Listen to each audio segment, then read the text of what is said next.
भारतीय कला के इतिहास में ना एक ऐसा कमाल का आंदोलन हुआ जिसने आर्ट को, आप कह सकते हैं, दीवारों से उतारकर सीधा जमीन से जोड़ दिया। तो चलिए आज शांति निकेतन की उसी कहानी को जरा समझते हैं।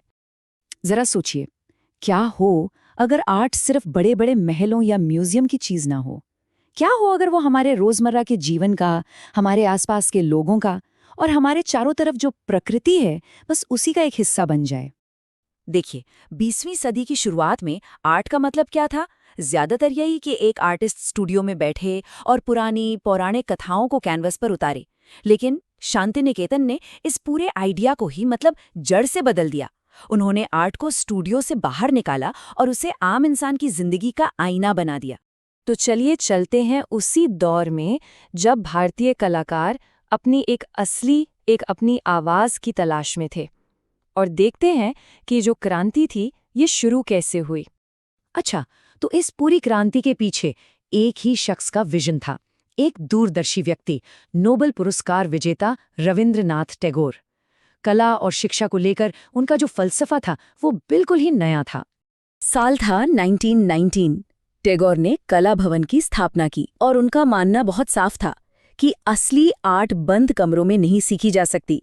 उसे तो पेड़ों के नीचे, खुली हवा में, प्रकृति के बीच में ही सीखा और सिखाया जाना चाहिए। अब सोचिए, उस जमाने की पारंपरिक आर्ट एजुकेशन के हिसाब से ये कितना बड़ा और कितना हिम्मत वाला कदम था। तो अब सवाल ये उठता है कि टैगोर के इस विजन ने आर्ट की एक ऐसी कौन सी नई जुबान को जन्म दिया जो पहले कभी किसी ने देखी सुनी नहीं थी। इस बिल्कुल ही अलग स्टाइल को आर्ट क्रिटिक आर शिवकुमार ने एक बहुत ही सही नाम दिया, कॉन्टेक्सचुअल मॉडर्निज्म, यानी संदर्भगत आधुनिकता। मतलब एक ऐसी मॉडर्न आर्ट जिसकी जड़ें कहीं बाहर नहीं बल्कि अपने ही माहौल में, अपनी ही मिट्टी में हो। और यहाँ जो सबसे दिलचस्प बदलाव आया वो ये था कि कलाकारों ने देवी देवताओं और राजा महाराजाओं की कहानियों को छोड़ दिया और उसकी जगह क्या अपनाया? अपने आसपास रहने वाले संथाल आदिवासी, गांव की जिंदगी, जानवर, पेड़ पौधे, इनको अपना सब्जेक्ट बनाया। मतलब आर्ट अब गुजरे हुए कल की नहीं बल्कि आज की, अभी की कहानी कह रही थी। एक और बात, शांति निकेतन में आर्ट सिर्फ म्यूजियम में टांगने वाली चीज नहीं थी, नहीं, वो तो जिंदगी का हिस्सा थी। इमारतों की दीवारों पर बड़े बड़े म्यूरल्स, मतलब भित्ति चित्र, त्योहारों की सजावट, जमीन पर बनने वाली अल्पना, आर्ट हर जगह दिखती थी।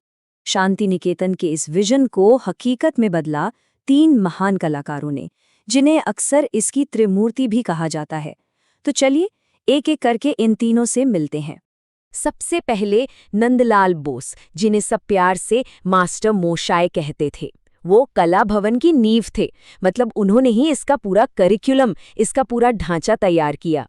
ये बोस ही थे जिन्होंने अजंता की गुफाओं की कला और भारत की जो लोक कला है उसे कला भवन के सिलेबस का हिस्सा बनाया।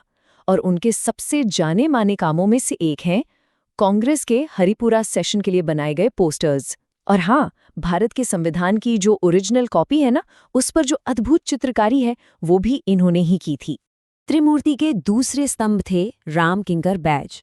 भारतीय कला में, खास तौर पर मूर्ति कला यानी स्कल्पचर में, वो एक तूफान की तरह आए, एक क्रांतिकारी शक्ति बनकर। और उन्हें यूं ही नहीं father of modern Indian sculpture कहा जाता है।